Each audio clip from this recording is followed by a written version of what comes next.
السلام عليكم ورحمة الله وبركاته. إن الحمد لله نحمده ونستعينه ونستغفره ونعوذ بالله من شرور أنفسنا ومن سيئات أعمالنا. من يهده الله فلا مضل له ومن يضلل فلا هادي له، وأشهد أن لا إله إلا الله وحده لا شريك له، وأشهد أن محمدا عبده ورسوله صلى الله عليه وعلى آله وأصحابه والتابعين وتابع التابعين ومن تبعهم بإحسان إلى يوم الدين. يا أيها الذين آمنوا اتقوا الله حق تقاته ولا تموتن إلا وأنتم مسلمون. يا أيها الناس اتقوا ربكم الذي خلقكم من نفس واحدة وخلق منها زوجها وبث منهما رجالا كثيرا ونساء، واتقوا الله الذي تساءلون به والأرحام إن الله كان عليكم رقيبا.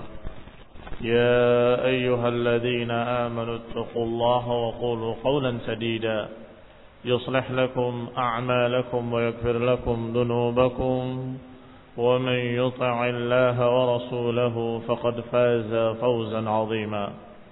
أما بعد، فإن خير الحديث كتاب الله، وخير الهدي هدي محمد صلى الله عليه وعلى آله وسلم، وشر الأمور محدثاتها، فإن كل محدثة بدعة وكل بدعة ضلالة وكل ضلالة في النار. Ikhwani fi din, a'azakumullah, kaum muslimin yang saya hormati. Masih kita pada kajian Syarah Al-Aqidah Tahawiyah dan masih membicarakan tentang Rasulullah SAW, Habibu Rabbil Alamin. Berkata Ibn Abdul Aziz Al-Hanafi rahimahullah ketika mengomentari ucapan ini, bahwa ini ucapan matanya adalah ucapan Abu Ja'far At-Tahawi rahimahullah, yang menyatakan Habibu Rabbil Alamin, kecintaan Allah Rabbul Alamin.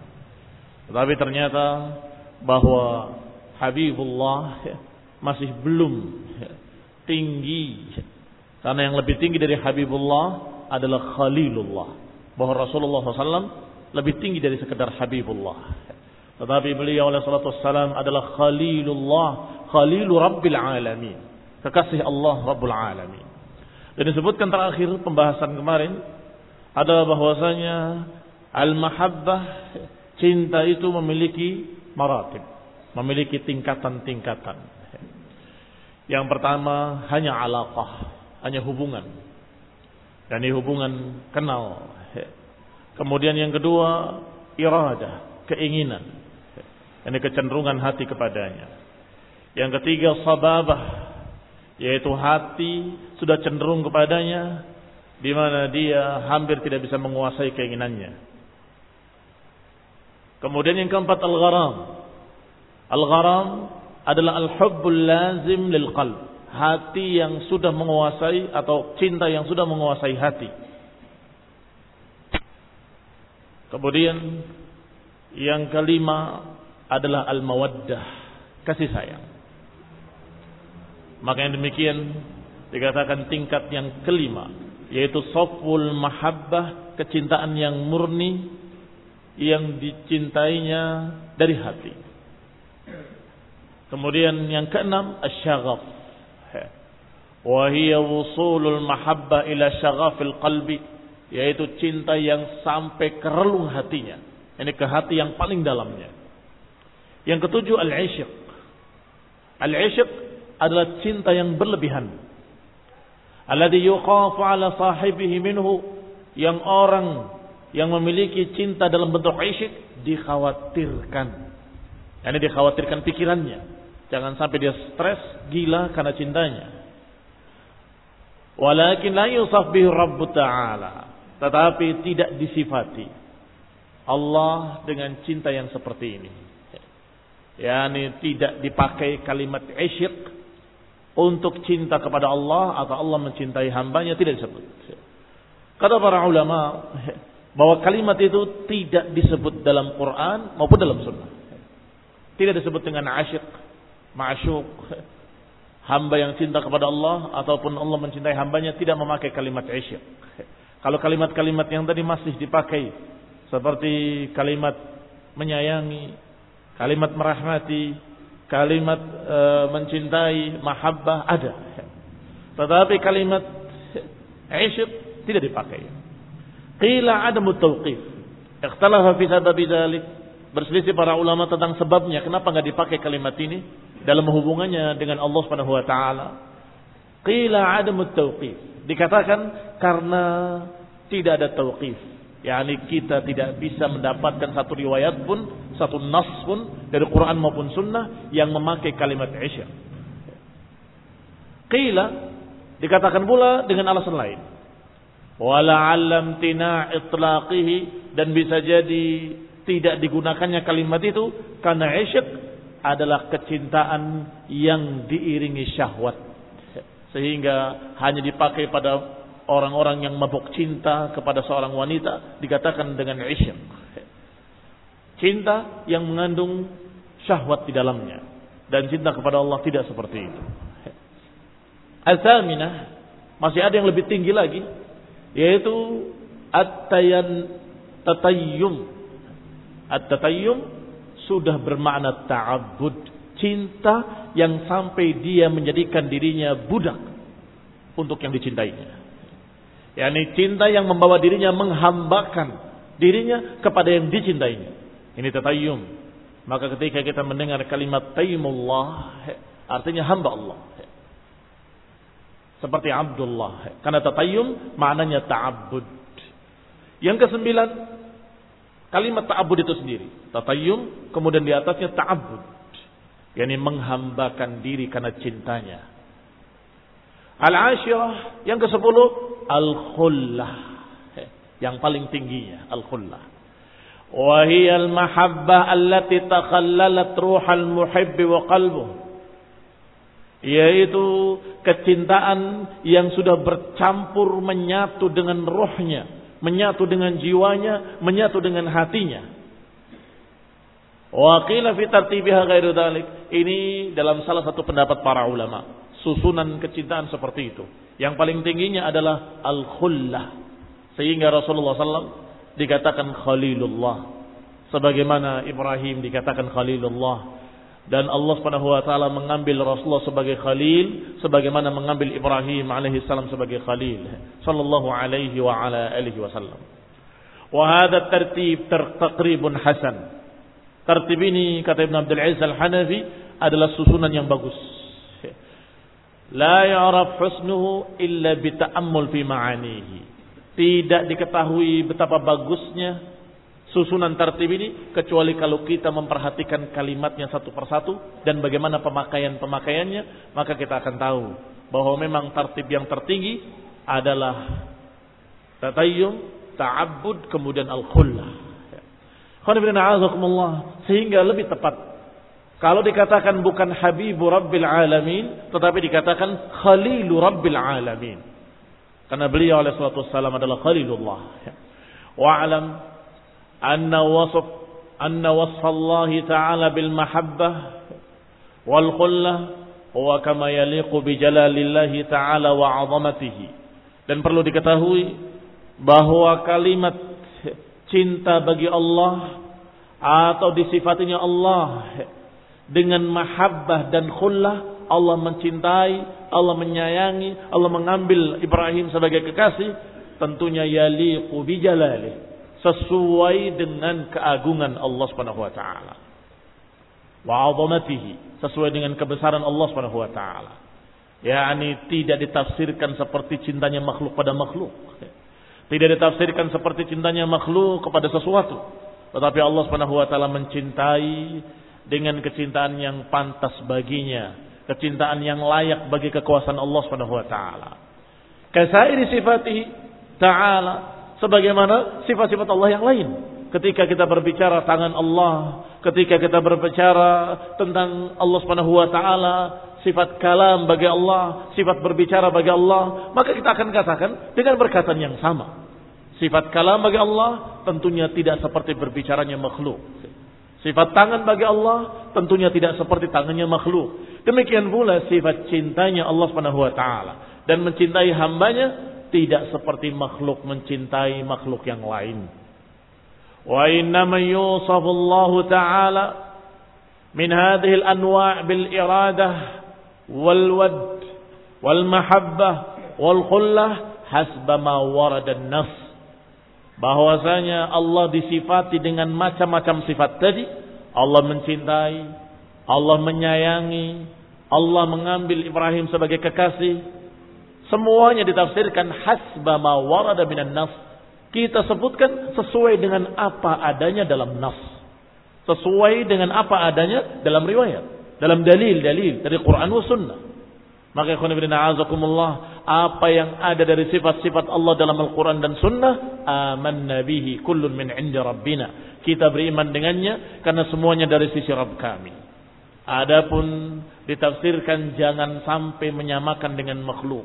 Maka kita tetap katakan bahwa cinta Allah dalam mencintai hambanya tidak seperti makhluk ketika mencintai makhluk yang lain. Wa qad ikhtalafa fi tahdidil mahabbah ala aqwalin nahwa 30 qawlan. Dan mereka para ulama berselisih ketika mendefinisikan apa yang dimaksud cinta. Ketika dikatakan mencintai atau ketika Allah memiliki sifat cinta, berselisih mereka ala aqwalin. Berselisih menjadi sekian pendapat, bahkan sampai 30 pendapat. Wala tuhaddul mahabbah bihaddin awdah minha fal hudud la taziduha illa khafa'an. Maka sungguh cinta itu tidak bisa didefinisikan kecuali dengan kalimat cinta itu sendiri. Enggak bisa didefinisikan dengan kata-kata lain. Bahkan kata beliau rahimahullah, semua definisi-definisi fal hudud la taziduha illa khafa'an, bahwa definisi-definisi, tafsir-tafsir itu hanya menjadikan kalimat cinta menjadi samar. Cinta itu apa? Cinta itu keinginan. Ya kalau keinginan iradah, bukan cinta. Bukan cinta itu menyayangi. Kalau menyayangi, yaitu namanya rahmat. Bukan cinta, bukan mahabbah. Jadi apa? Mengandung semuanya. Ingin memberikan suatu kebaikan, ingin menyayangi, ingin memberikan balasan yang baik, seluruhnya terkandung dalam kalimat cinta, sehingga kalimat cinta kalau didefinisikan dengan sesuatu justru menjadi sempit. Wa hadhil asya al-wadihah la tahtaju ila tahdid. Maka kalimat mahabbah, kalimat cinta ini tidak bisa dan memang tidak membutuhkan untuk didefinisikan. Tidak bisa didefinisikan dan tidak butuh untuk definisi-definisi. Kalma'i wal hawa'i wat turabi wal ju'. Sebagaimana air, apa definisinya? Ya air. Definisinya apa? Maksudnya apa air? Ya air. Kamu terangkan malah bingung manusia.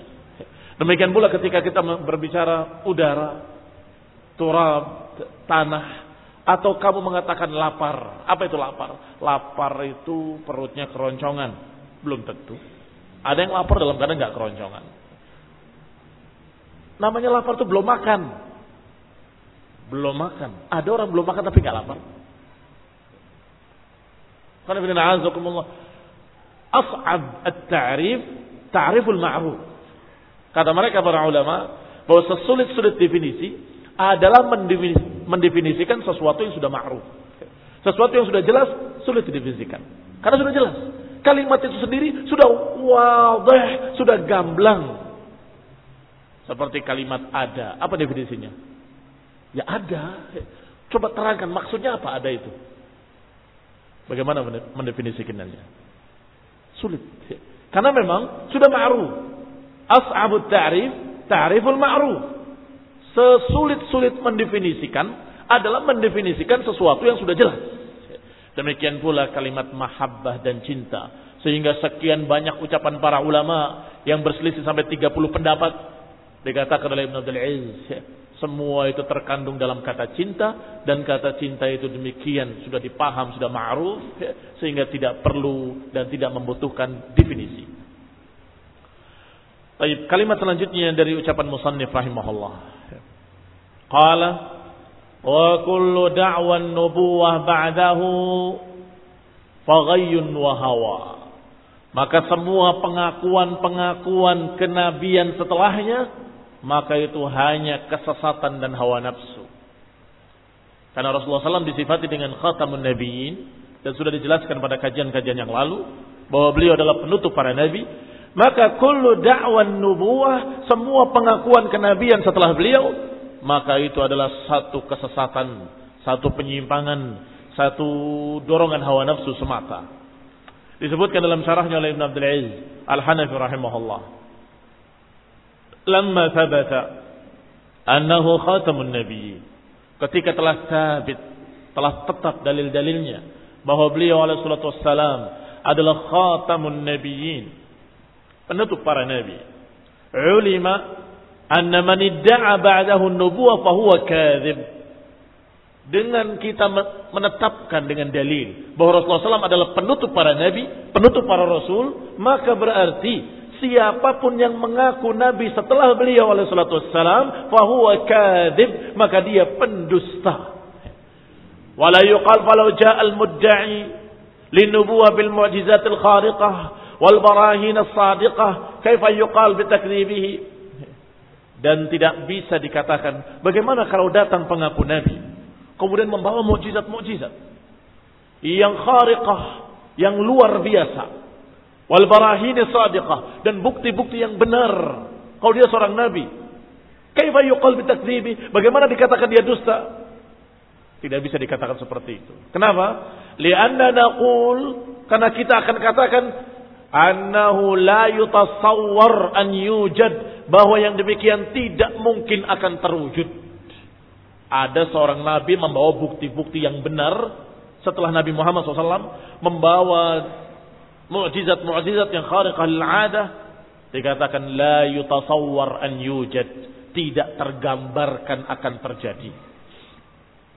Wa huwa min babi fardil muhal, dan itu menunjukkan al-fardul muhal, kemungkinan yang mustahil. Bagaimana kalau ternyata benar-benar ada nabi dan ternyata begini, ternyata itu kemungkinan yang mustahil. Tidak mungkin. Karena Allah yang menyatakan khatamun nabiyyin dan Rasulullah sendiri yang menyatakan la nabiyya ba'di, tidak ada nabi setelahku, kata Nabi. Selesai. Nas Quran wa sunnah. Dalil dari Quran wa sunnah menyatakan dengan tegas tidak ada nabi setelah Nabi Muhammad sallallahu alaihi wa ala alihi wasallam. Tidak ada rasul yang diutus setelah beliau alaihi salatu wassalam. Maka semua dakwah nubuwah ba'dahu batil. Semua pengakuan kenabian setelah beliau, maka itu batil, dan pengaku-pengakunya adalah pendusta, kadzabun. Ya Allah Ta'ala lamma akhbara annahu khatamun nabiyyin. Karena Allah Subhanahu wa taala ketika mengkhabarkan bahwa beliau adalah penutup para nabi, faminal muhal an ya'tiya mudda'in yad'in nubuwah wala tadhhar imaratu kadzibihi fi da'wahu. Maka tidak mungkin akan datang pengaku nabi, akan datang orang-orang yang mengaku nabi tanpa terbukti kedustaannya. Tidak mungkin. Kalau Allah sudah katakan dalam Al-Quran khatamun nabiyyin, bahwasanya Rasulullah SAW adalah bukan bapak salah seorang kalian, walakin Rasulullah wa khatamun nabiyyin, tetapi beliau adalah Rasulullah dan penutup para nabi. Kalau Allah sudah menyatakan penutup para nabi, maka tidak mungkin akan datang seorang rasul kecuali pasti akan terbukti kedustaannya. Pasti. Kaum muslimin yang saya hormati. Wal ghai, sedangkan kalimat ghai yang disebutkan oleh musannif, siapa yang mengaku nabi setelah beliau, maka faghayyun. Apa makna ghai? Dikatakan ghai adalah diddur rasyad. Rasyad adalah petunjuk, hidayah yang lurus. Berarti ghai adalah penyimpangan, kesesatan. Sedangkan al-hawa ibaratun an syahwatin nafsi. Adapun hawa nafsu itu adalah dorongan dari hawa nafsu. Ay anna tilka da'wa bisababi hawa nafs, bahwasanya pengakuan-pengakuan kenabian setelah Nabi Muhammad sallallahu alaihi wa ala alihi wasallam hanya pengakuan yang didorong oleh syahwat. Didorong oleh hawa nafsunya. Ingin terkenal, ingin tenar, ingin dibesarkan, ingin dipuji, ingin disanjung. Semua dorongan-dorongan hawa nafsu. Sababu dzalik huwa hawa nafs. La an dalilin. Bukan dari dalil. Fatakunu batilah. Maka dia adalah batil. Maka semua pengaku-pengaku Nabi adalah ahlul ahwa. Para pengikut hawa nafsu atau para pengekor hawa nafsu. Wa huwal mab'utsu ila 'ammatil jinn wa kafatil wara bil haqqi wal huda wa bin nuri wad dhiya. Berkata lagi al-musannif wa huwa Abu Ja'far at-Tahawi rahimahullah, wa huwal mab'uts ila 'ammatil jinn wa kafatil wara. Dan beliau Rasulullah SAW adalah seorang yang diutus oleh Allah kepada seluruh makhluk manusia dan jin. Kafah. Amatul jin adalah keumuman para jin. Wa kafatil wara. Dan seluruh manusia. Artinya diutus untuk seluruh jin dan seluruh manusia. Ini keistimewaan Rasulullah sallallahu alaihi wa ala alihi wasallam. Di atas rasul-rasul yang sebelumnya. Karena rasul-rasul yang sebelumnya yub'atsu ila qaumihi khassah. Adapun rasul-rasul terdahulu diutus untuk kaumnya masing-masing. Ada yang diutus khusus untuk kaum Ibrani, ada yang diutus khusus untuk kaum 'Ad, ada yang diutus khusus untuk kaum Tsamud, ada yang diutus khusus untuk ahli Madyan, ada yang diutus khusus untuk kaumnya sendiri, dan Rasulullah SAW diutus tidak khusus untuk kaum tertentu. Tidak khusus untuk orang-orang Arab, tetapi untuk Arab wa Ajam. Untuk seluruh manusia, bahkan seluruh jin. Faqala ta'ala, maka Allah Subhanahu wa taala berfirman tentang jin, ya qaumana ajibu da'i Allah. Wahai kaumku, sambutlah ajakan dai dari Allah. Dai, pengajak yang diutus oleh Allah. Maka ikhwan fillah azakumullah menunjukkan bahwa Rasulullah SAW diutus kepada jin dan kepada manusia. Bil haqqi wal huda, dengan kebenaran dan dengan petunjuk. Wa bin nuri wad dhiya, dengan cahaya dan dengan sesuatu yang terang benderang. Amma kaunuhu mab'utsan ila 'ammatil jin, adapun diutusnya kepada keumuman para jin, maka hikayah Allah Subhanahu wa taala menghikayatkan dalam Al-Qur'an ucapan jin. Ketika Rasulullah SAW diperintahkan untuk menceritakannya. Qul uhiya ilayya annahu istama'a nafarun minal jinni faqalu inna sami'na qur'anan 'ajaba. Atau sebagaimana dalam surat Al-Ahqaf Allah ceritakan ucapan-ucapan jin, ya qaumana ajibu da'i Allah. Wahai kaum kami, ini ucapan jin-jin yang Allah ceritakan dalam Al-Qur'an. Wahai kaumku atau wahai kaum-kaum kami, ajibu da'i Allah, sambutlah ajakan dai Allah ini. Ini dai yang diutus oleh Allah Subhanahu wa taala. Berarti kaum jin juga terkena dakwah Rasulullah SAW. Wa kadza suratul jin, demikian pula dalam suratul jin, qul uhiya ilayya annahu istama'a nafarun minal jinni faqalu inna sami'na qur'anan 'ajaba yahdi ila ar-rusydi fa amanna bihi. Ini semua adalah ucapan-ucapan jin juga yang Allah kisahkan dan Allah wahyukan beritanya kepada Rasulullah sallallahu alaihi wa ala alihi wasallam. Tadullu ala annahu arsala ilaihim aidan, bahwasanya ini dalil bahwa Allah Subhanahu wa taala mengutus beliau juga kepada jin. Faqala Muqatil, berkata Muqatil rahimahullah, lam yab'ats Allah Subhanahu wa taala rasulan ilal insi wal jinni qablahu. Allah tidak pernah mengutus seorang rasul pun yang diutus kepada jin dan manusia sekaligus selain Rasulullah sallallahu alaihi wa ala alihi wasallam. Ini dikatakan oleh Muqatil bahwasanya tidak ada satu nabi pun yang diutus kepada manusia dan jin sekaligus. Dan seluruhnya, seluruh jin dan seluruh manusia, kecuali nabi terakhir Nabi Muhammad sallallahu alaihi wa ala alihi wasallam. Bagaimana ucapan ini? Ucapan oleh Muqatil tadi bahwa tidak ada seorang nabi pun yang diutus kepada jin dan manusia sekaligus. dikatakan hadza qaulun ba'id. Ini ucapan yang jauh. Kenapa jauh? Karena dikisahkan di dalam Al-Quran juga tentang ucapan jin. Atau tentang ucapan Allah SWT, ya ma'syaral jinni wal ins, alam ya'tikum rusulun minkum. Bukankah telah diutus pada kalian rasul-rasul dari kalangan kalian, wahai manusia dan wahai jin. Apalagi Allah kisahkan pula, jin-jin tadi mengatakan, ya qaumana ajibu da'i Allah, sambutlah da'i Allah ini yang diutus di Musa, yang diutus setelah Musa. Artinya mereka juga sudah mendengar Musa dan mendengar dakwahnya Nabi Musa alaihi salam. Apalagi kalau kita membaca kisah Nabi Sulaiman alaihi salam, yang jin-jin tunduk kepadanya. Sehingga perbedaannya bukan jin dan manusianya, tapi perbedaannya dengan Rasulullah SAW. Kalau Rasulullah SAW ammah kafah, seluruh jin dan seluruh manusia. Kalau kepada jin dan manusia ada nabi-nabi yang sebelumnya yang juga diutus kepada jin dan manusia, tetapi tidak umum kepada seluruh jin dan seluruh manusia. Adapun nabi terakhir, khatamun nabiyyin, nabi kita Nabi Muhammad sallallahu alaihi wa ala alihi wasallam, bu'itha ila an-nasi kaffah al-jinn wal ins. Qala war-rusul minal insi faqat walaysa minal jinni rasulun. Maka makna kalimat telah datang kepada kalian rasul-rasul, tentunya rasul-rasul dari kalangan manusia. Wahai manusia dan jin, bukankah telah datang kepada kalian rasul-rasul dalam bentuk jamak, rusulun, rasul-rasul kepada kalian, wahai manusia, wahai jin. Artinya manusia-manusia yang diutus sebagai rasul adalah untuk manusia dan untuk jin.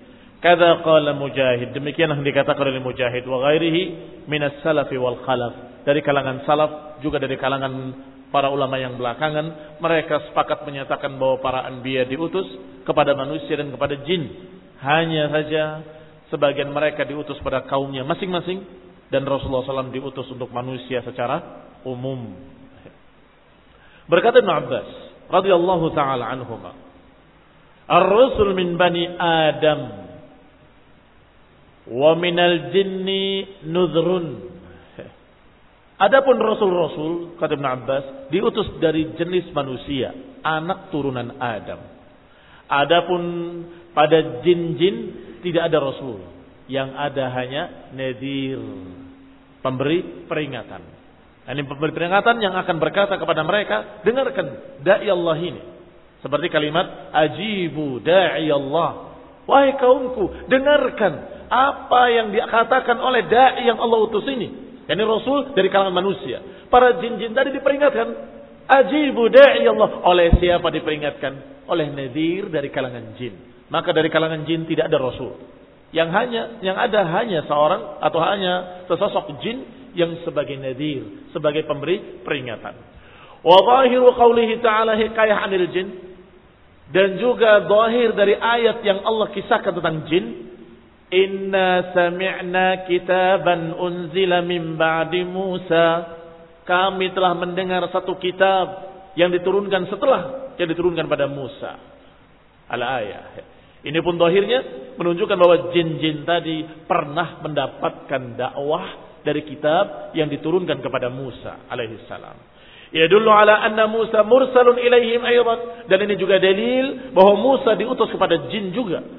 Wallahu a'lam. Wallahu ta'ala a'lam. Wa haka Ibnu Jarir 'an ad-Dhahhak Ibnu Muzahim. Dihikayatkan oleh Ibnu Jarir dari Dhahhak Ibnu Muzahim, annahu za'ama anna fil jinni rusulan, bahwa dia menganggap bahwa di kalangan jin juga ada rasul-rasul. Wahtajja bihadhil ayah al-karimah, kemudian berdalil dengan ayat yang mulia ini. Wa fil istidlali biha ala dzalika nadhar, tetapi pendalilannya perlu dikoreksi, yaitu kalimat ya qaumana ajibu da'i Allah, wahai kaumku para jin, dengarkanlah da'i Allah ini. Pendalilan dengan ini fi nadhar li'annaha muhtamilatun wa laysat bisarihah, karena itu masih ada ihtimal, dan kaidahnya idza wujida al-ihtimal batala al-istidlal. Idza wujida al-ihtimal, batala al-istidlal. Kalau masih ada kemungkinan-kemungkinan lain, maka pendalilannya batal. Pendalilannya batal karena wujida al-ihtimal. Ini berarti begini. Iya, tapi ada kemungkinan lain. Kalau masih ada kemungkinan lain, nggak bisa dijadikan sebagai dalil yang menyatakan mesti ini. Apalagi ada kalimat-kalimat yang jelas daripada salafus saleh tentang rasul-rasul diutus dari kalangan manusia. Bahkan kalau kita tanyakan kepada para ulama tentang apa definisi rasul, seorang manusia, laki-laki yang diberi wahyu oleh Allah dan diutus untuk berdakwah, pertama disebut manusia, dan kedua disebut laki-laki. Artinya dari kalangan selain manusia nggak ada rasul. Kedua laki-laki, artinya dari perempuan nggak ada rasul. Yang ketiga mendapat wahyu. Kalau tidak mendapat wahyu bukan rasul. Yani kharaja min qawlihi rajul, kharaja imra. Wa kharaja aydan al-jin. Dengan kalimat yuha ilaih, kharaja minhu alladzi lam yuha. Orang-orang yang tidak mendapatkan wahyu tetapi mendapatkan hanya ilham misalnya, maka itu bukan rasul. Ikhwan ibn a'azakumullah, kembali kepada kitab kita. Disebutkan bahwasanya kalimat dalam ayat tadi muhtamilah walaysat bisarihah, tidak tegas menyatakan, tetapi masih ada ihtimal. Idza wujida ihtimal batala al-istidlal. Wallahu a'lam. Ka qaulihi yakhruju minhuma al-lu'lu' wal marjan wal murad min ahadihima. Sebagaimana kalimat yakhruju minhuma al-lu'lu' wal marjan, keluar dari keduanya lu'lu' dan marjan. Wal murad min ahadihima, yang dimaksudkan adalah dari salah satunya. Dikatakan bahwa yang ini tidak sharih, wa hiya wallahu taala alam, ka qaulihi yakhruju minhuma al-lu'lu' wal marjan wal murad min ahadihima. Yani ketika bicara tentang bahraini ya la yaltaqiyan, dua lautan yang tidak bertemu. Sampai kemudian dikatakan yakhruj minhuma al-lu'lu' wal marjan. Dari yang mana? Dari yang ini apa dari yang itu? Masih kemungkinan ini, kemungkinan itu, wallahu alam. Pokoknya dari salah satunya. Ini dikatakan ihtimal, masih ada kemungkinan. Wa amma kaunuhu mab'utsan ila kafatil wara. Adapun diutusnya Rasulullah SAW untuk seluruh manusia, faqad qala, maka sudah dikatakan dalam Al-Qur'an, wa ma arsalnaka illa kaffatan lin-nasi basyiran wa nadhira. Sudah dikatakan oleh Allah Subhanahu wa taala, wa ma arsalnaka, tidaklah kami utus engkau illa kaffatan lin-nas, kecuali untuk seluruh manusia. Basyiran wa nadhira, sebagai pemberi peringatan dan sebagai pemberi kabar gembira. Demikian pula Allah Subhanahu wa taala berfirman, dalil berikutnya, qul ya ayyuhan nasu inni rasulullah ilaikum jami'a. Katakan, kata Allah, ya ayyuhan nas, wahai manusia, sesungguhnya aku adalah rasul yang diutus oleh Allah ilaikum jami'an, untuk kalian seluruhnya. Dalil yang kedua, bahwa Rasulullah SAW diutus untuk manusia seluruhnya. Maka siapa yang menyatakan, oh ini sunnah-sunnah ini khusus untuk orang Arab, berarti orang ini tidak membaca Al-Quran. Tidak membaca ayat-ayat ini dalam surat Saba 28 dan dalam surat Al-A'raf ayat 158. Dan juga ayat lain, Allah Subhanahu wa taala berfirman, wa uhiya ilayya hadzal Qur'anu liundirakum bihi wa man balagh. Lihat kalimatnya. Wa uhiya ilayya, juga Rasulullah diperintahkan untuk berkata, diwahyukan kepadaku hadzal Qur'an, Quran ini liundirakum, untuk memperingatkan kalian, wa man balagh, dan siapapun yang sampai berita ini. Am atau khas? Umum untuk seluruh manusia atau khusus untuk orang-orang Arab saja? Tidak peduli Arab ataupun Ajam, tidak peduli kulit merah ataupun kulit putih ataupun kulit hitam. Yang jelas, waman balang, siapa yang sampai berita dakwah ini harus dia mengikutinya. Dikatakan dengan kalimat liundirakum waman balang, untuk menyampaikan peringatan pada kalian dan untuk siapapun yang sampai berita ini padanya. Maka seluruh manusia yang sampai dakwah Rasulullah SAW, maka mereka termasuk yang terkena dakwah, dan mereka adalah ummat ad-da'wah. Ay andara man balaghahu, yakni memberikan peringatan kepada siapa yang sampai beritanya kepadanya. Ayat lain Allah katakan dalam surat An-Nisa ayat 79. Kalau tadi disebutkan dalam surat Al-An'am ayat 19. Dalam surat An-Nisa Allah katakan wa arsalnaka lin-nasi rasulan wa kafa billahi syahida. Wa arsalna lin-nasi, dan kami utus untuk seluruh manusia rasul, wa kafa billahi syahida, dan cukup Allah sebagai saksinya. Kalimat an-nas dalam keadaan am, tidak disifati manusia yang begini, tidak ada qaid, tidak muqayyad manusia yang dari bangsa ini, tidak ada. Hanya menyatakan wa arsalna lin-nasi, dan kami utus, kata Allah, untuk manusia. Berarti seluruh manusia, tidak terkecuali. Ayat lain Allah Subhanahu wa taala menyatakan dalam surat Yunus ayat 2. Akana lin-nasi ajaban an auhayna ila rajulin minhum an anzirin nasa wa basyiril ladina amanu anna lahum qadama sidqin 'inda rabbihim. Apakah bagi manusia ada satu keanehan? Ini apakah manusia merasa heran ketika kami mewahyukan kepada seorang laki-laki dari kalangan mereka, an anzirin nas, kemudian aku perintahkan kepadanya, peringatkanlah manusia seluruhnya, wa basyiril ladina amanu, dan beritakan berita gembira kepada orang-orang yang beriman, bahwa bagi mereka qadama sidqin 'inda rabbihim, bagi mereka mendapatkan kedudukan qadama sidqin 'inda rabbihim. Yang menjadi syahid dalam ayat ini adalah kalimat an-nas. Akana lin-nasi ajaban, apakah manusia merasa heran ketika aku utus seseorang untuk manusia? Andirin nasa, peringatkanlah manusia. Ini lil jins. Lil jins maksudnya semua jenis manusia. Qala, dikatakan dalam surat Al-Furqan, dalam ayat pertama dalam surat Al-Furqan, Tabarakalladzi nazzala al-furqana ala 'abdihi liyakuna lil 'alamin nadhira. Perhatikan. Liman? Lil 'alamin. Tabarakalladzi nazzala al-furqan. Maha suci Allah yang maha tinggi, yang menurunkan Al-Furqan kepada hambanya. Menurunkan Al-Quran kepada hambanya. Untuk apa? Liyakuna lil 'alamin nadhira, untuk menjadi pemberi peringatan bagi seluruh alam. Lil 'alamin, untuk seluruh alam. Maka ikhwan fillah a'azakumullah, semua ajaran yang diajarkan oleh Rasulullah SAW, semua sunnah-sunnah yang dicontohkan oleh Rasulullah SAW adalah untuk seluruh manusia, tidak khusus untuk orang-orang Arab. Jangan ada seorang pun dari kita yang berkata, sunnah ini kan khusus untuk orang-orang Arab di padang pasir begini dan begitu. Tidak. Itu adalah sunnah untuk seluruh manusia. Itu adalah ajaran untuk seluruh manusia. Karena Nabi diutus lil alamin nadhira, untuk memberi peringatan bagi seluruh alam.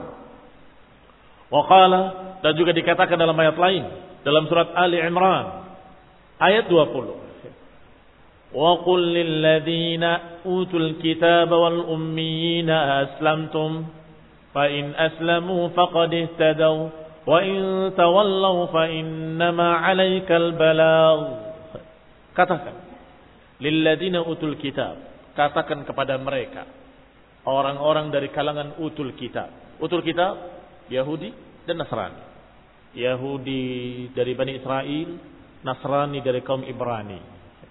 Wal ummiyina, dan dari orang-orang ummi yang tidak mendapat kitab, yaitu orang-orang Arab dan sekitarnya.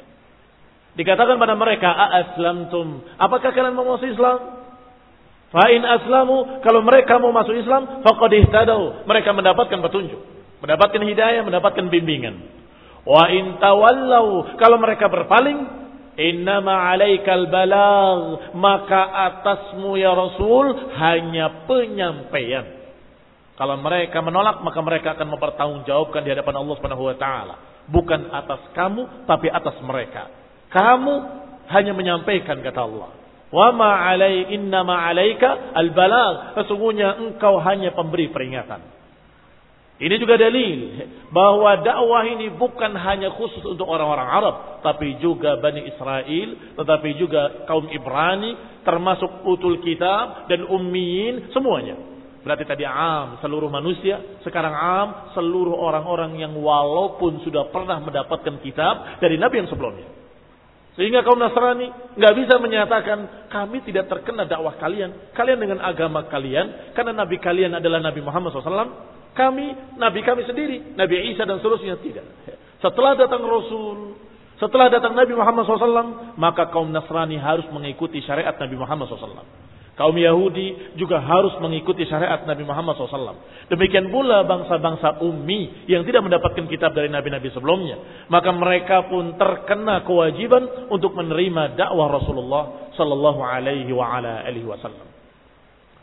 Demikian pula dalam hadis. Qala sallallahu alaihi wa ala alihi wasallam, berkata Rasulullah sallallahu alaihi wa ala alihi wasallam, u'titu khamsan lam yu'tahunna ahadun minal anbiya'i qabli. Aku diberi 5 yang tidak diberikan kepada nabi-nabi sebelumku. U'titu khamsan lam yu'tahunna ahadun minal anbiya'i qabli. Berarti 5 keistimewaan. Aku diberi 5 keistimewaan yang tidak diberikan kepada nabi-nabi sebelumku. Apa di antaranya? Nusirtu birru'bi masirata syahrin. Aku dimenangkan oleh Allah Subhanahu wa taala dengan rasa takut yang dilemparkan ke musuh-musuhnya masirata syahrin, sejarak sebulan perjalanan. Kaum muslimin sebulan lagi sampai pada mereka sudah ketakutan. Yang kedua, ju'ilat liyal ardu masjidan wa tahura, dijadikan untukku bumi sebagai tempat salat dan sebagai tahur. Yani fa ayyuma rajulin min ummati adrakathu shalah falyusalli. Maka siapapun dari umatku yang datang waktu salat kepadanya, maka hendaklah dia salat. Kalau tidak ada masjid, boleh salat di tanah, boleh salat di rumput, boleh salat di atas salju, boleh salat di atas apa lagi? Padang pasir, boleh. Dijadikan bumi sebagai tempat salat. Wa tahura, dan bisa dipakai bersuci ketika tidak ada air.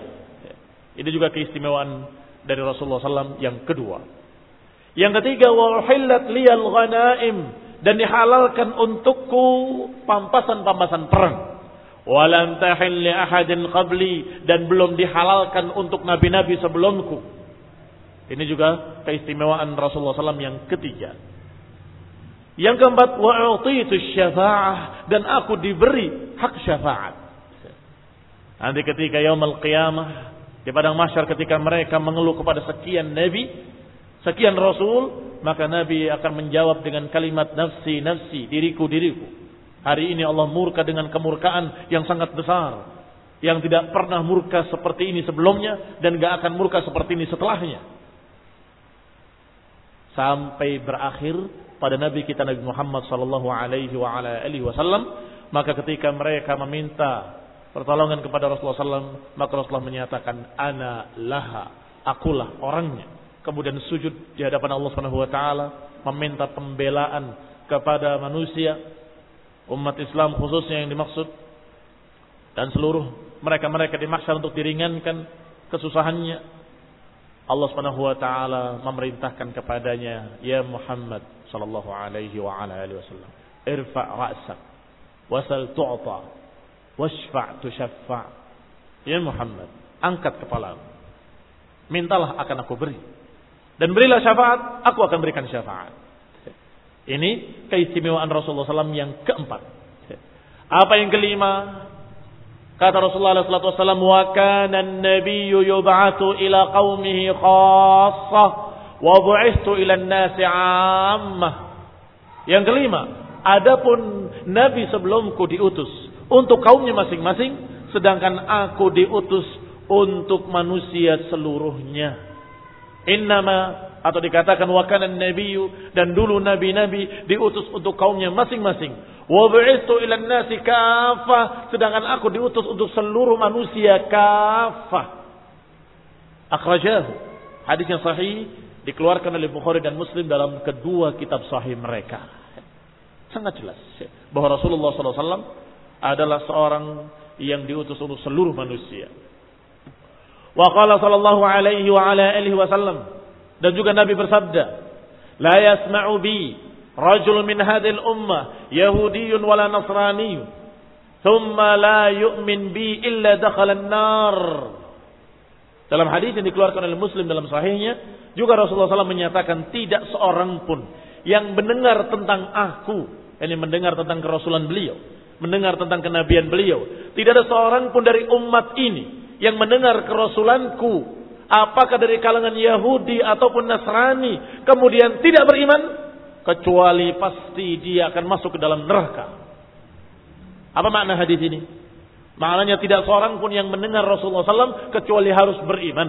Apakah dia Yahudi, ataupun dia Nasrani, ataupun dia orang-orang ummi, ataupun seluruh manusia. Siapa yang mendengar kerasulan alaihi salatu wassalam, kerasulan beliau, maka hendaklah dia beriman. La yasma'u bi rajulun min hadhil ummah, tidak mendengar tentang aku seorang pun dari umat ini, Yahudi maupun Nasrani, kemudian dia tidak beriman, kecuali dia pasti akan masuk dalam neraka.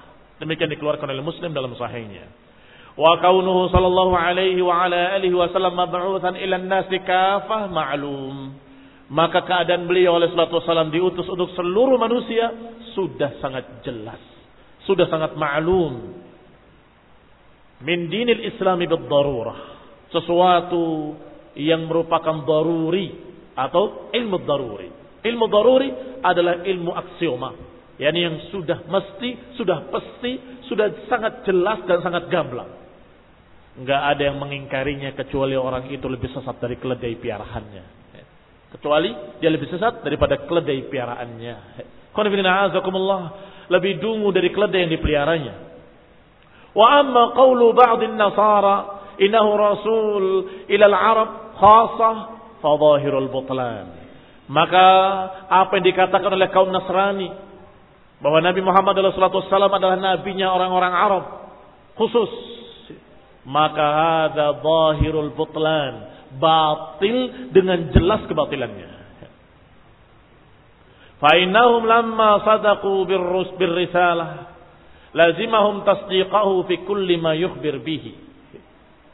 Karena ketika mereka membenarkan kerasulan Nabi Muhammad SAW, maka konsekuensinya dia harus membenarkan semua ucapannya. Iya kan? Kalau orang Nasrani tadi mengatakan, saya percaya sungguhnya dia Nabi, tapi itu Nabi khusus untuk orang Arab. Kalau Nabi kami, Nabi Isa. Bagaimana? Apakah orang ini dalam keadaan Muslim? Atau orang ini dalam keadaan di atas jalan yang lurus? Tidak. Kalau engkau atau kalian mengakui bahwa dia Rasul, walaupun kamu mengatakan dia adalah Rasul untuk kaumnya sendiri, itu Rasulnya orang-orang Arab, sedangkan saya bukan orang Arab, tapi berarti kamu percaya kalau dia Rasul. Walaupun itu orang-orang Arab. Kalau dia menyatakan ya, berarti kamu harus percaya dengan semua ucapannya, bahwa ucapannya jujur. Iya kan? Konsekuensi Rasul tidak mungkin berdusta. Tapi sekarang Rasul tersebut, yang kamu katakan bahwa dia khusus untuk orang Arab, berkata, bu'itsu ilan nasi kafah, aku diutus untuk seluruh manusia. Bagaimana? Kalau kamu mengatakan itu dusta, berarti kamu tidak mengakui dia Rasul, walaupun khusus untuk orang Arab.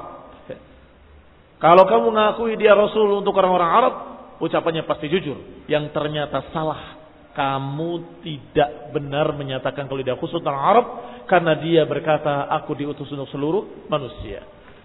Konsekuensinya dia harus membenarkan fi kulli ma yukhbir bihi. Dia harus membenarkan apa yang dikhabarkan oleh Nabi tersebut. Wa qad qala innahu Rasulullah ila an-nasi 'ammah, yang ternyata Rasul tersebut telah berkata bahwa dia diutus untuk seluruh manusia.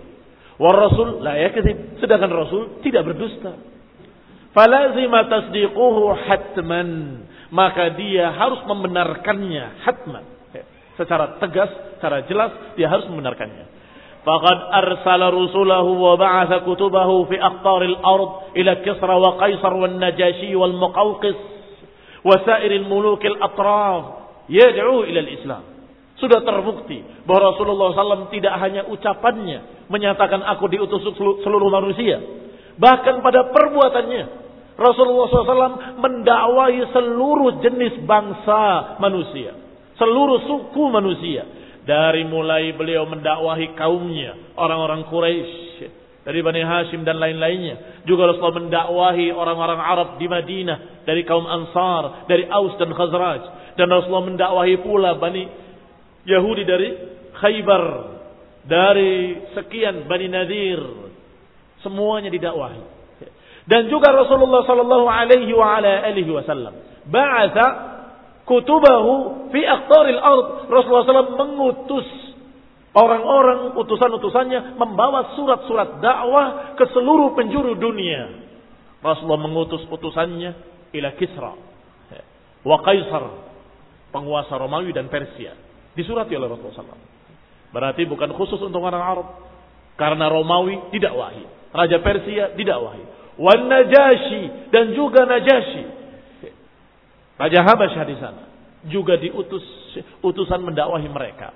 Wal Muqawqis, wasailul muluk, dan seluruh raja-raja, wa qaum Tubba. Siapa kaum Tubba? Sama sesungguhnya kalimat Tubba, kalimat Kisra, kalimat Kaisar, kalimat Najasi dan Muqawqis, semuanya bukan nama-nama orang, tetapi nama-nama jabatan. Penguasa Romawi, penguasa Persia disebut Kisra dan Kaisar, penguasa Habasyah disebut Najasi, sampai pada penguasa Yaman disebut Tubba. Nah, semuanya didakwahi oleh Rasulullah sallallahu alaihi wasallam. Diutus utusan-utusannya membawa surat-surat dakwah kepada raja-raja tersebut. Dan diutus Mu'ad ibn Jabal ke Yaman. Walaupun Yaman masih dari kalangan Arab, tetapi bukan Quraisy. Kaum muslimin yang saya hormati.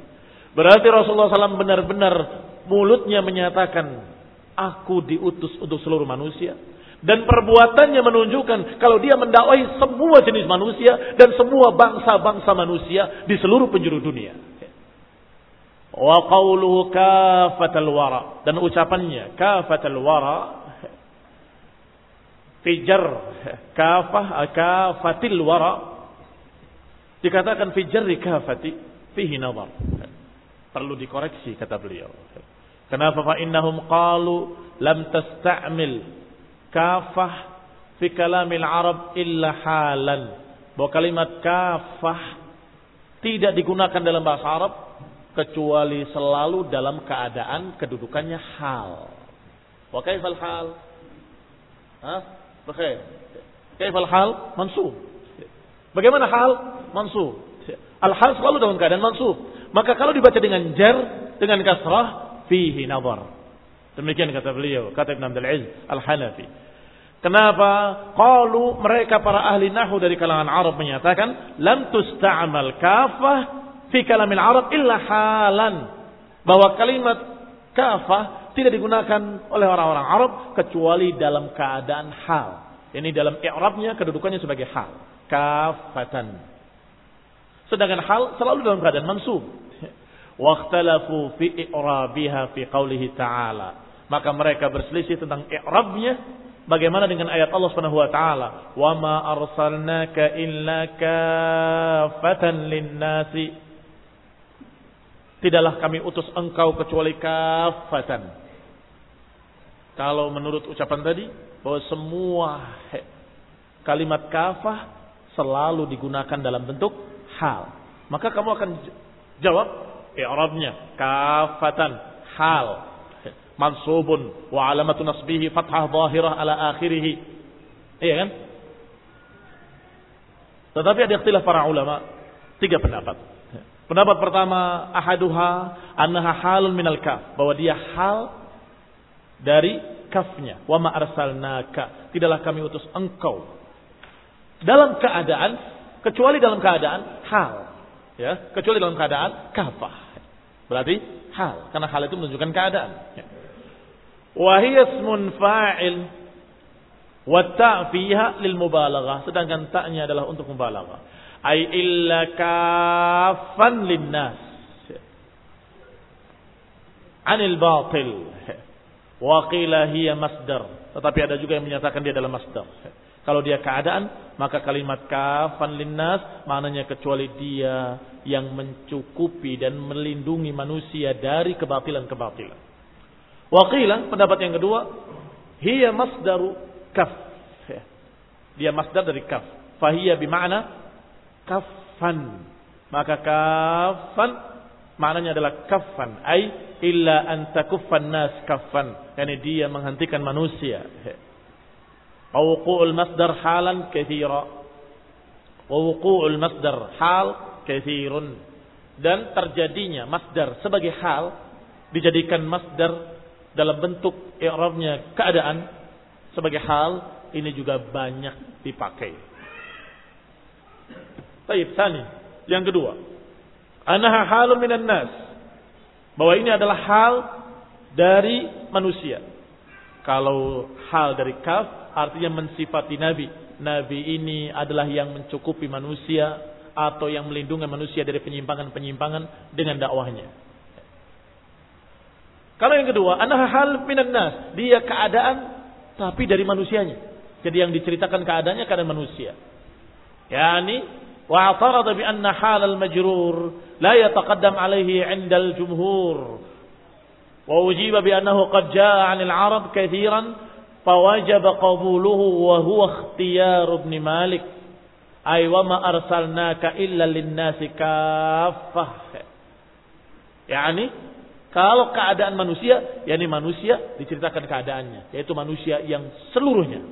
Manusia yang keadaannya seluruhnya tanpa kecuali. Berarti ini yang dipaham oleh kebanyakan manusia, termasuk Ibnu Malik, ahli nahu yang memiliki alfiyah, menyatakan makna kalimat illa kafatan linnas adalah wa ma arsalnaka illa linnasi kaffah. Berarti kafahnya menceritakan keadaan annas. Adapun pendapat pertama tadi, kafahnya menceritakan keadaan Nabi. Arsalnaka, tidaklah kami mengutus engkau kecuali dalam keadaan engkau sebagai kafan linnas, sebagai orang yang mencukupi manusia, dalam artian dengan dakwahnya, yakni melindungi manusia, membimbing manusia, mengayomi manusia dengan dakwahnya. Pendapat yang ketiga, annaha sifatun limasdarin mahdhuf, bahwa dia sifat dari masdar yang tidak tersebut. Ay risalah kafah wa ma arsalnaka illa risalatan kafah. Tidaklah kami utus engkau kecuali dengan risalah yang kafah. Apa risalah yang kafah? Risalah yang lengkap sempurna. Wa turida bima taqaddama annaha lam tustamal illa halan. Tetapi bisa dibantah dengan apa yang kita bahas tadi, bahwa kalimat kafah tidak dipakai kecuali sebagai hal. Kalau ini sebagai apa berarti i'rabnya? Wa ma arsalnaka illa risalatan kafah. Sifat. Menunjukkan sifat dengan mausuf, risalah dan kafah. Maka kita katakan bahwa para ulama menyatakan kafah tidak dipakai kecuali dalam keadaan sebagai hal. Maka yang pertama, yang kedua benar dari satu sisi. Kalau dalam tafsir pertama dan kedua, i'rabnya menunjukkan bahwa kafah sebagai hal. Hanya saja pada pendapat pertama, hal dari domir kaf, arsalnaka kafan, mengutus engkau dalam keadaan kafan. Sedangkan yang kedua adalah kafan hal juga, tapi bukan hal dari kaf, dari domir mukhatab. Tetapi dari annas, halan linnas. Kami tidak utus engkau kecuali untuk manusia dalam keadaan kafah. Manusia menyeluruh. Manusia seluruhnya. Demikian yang kedua yang dikatakan oleh Ibnu Malik rahimahullahu ta'ala. Wa qawluhu bil haqqi wal huda wa bin nuri wad dhiya. Dikatakan pula dalam matanya tadi bahwa Rasulullah SAW diutus untuk manusia dan jin secara umum bil haqqi wal huda wa bin nuri wad dhiya, dengan hak dan kebenaran, dengan petunjuk bimbingan dan dengan cahaya. yang terang benderang. Hadi awsafu ma jaa bihi Rasulullah sallallahu alaihi wa ala alihi wasallam min ad-din wa syar'i al-muayyad bil barahin al-bahirah min al-Qur'an wa sa'iril adillah. Ini sifat-sifat dari apa yang dibawa ma jaa bihi Rasul. Yang dibawa oleh Rasul maksudnya adalah sesuatu yang dibawa oleh Rasulullah SAW dari agama. Sifat-sifat dari agama yang dibawa oleh Rasulullah SAW dan syariat yang dibawa oleh Rasulullah SAW yang muayyad bil barahim, yang didukung dengan burhan, dengan dalil-dalil, dengan bukti-bukti yang bahirah, yang sangat gamblang, sangat jelas. Dari Quran dan juga dari sekian banyak bukti-bukti. Disifati kadang-kadang dengan hak. Jaa bil haqqi, Rasulullah membawa hak. Kadang-kadang disebut huda, jaa bil huda. Kadang-kadang disebut dengan nur, jaa bin nur al-mubin, Rasulullah membawa cahaya.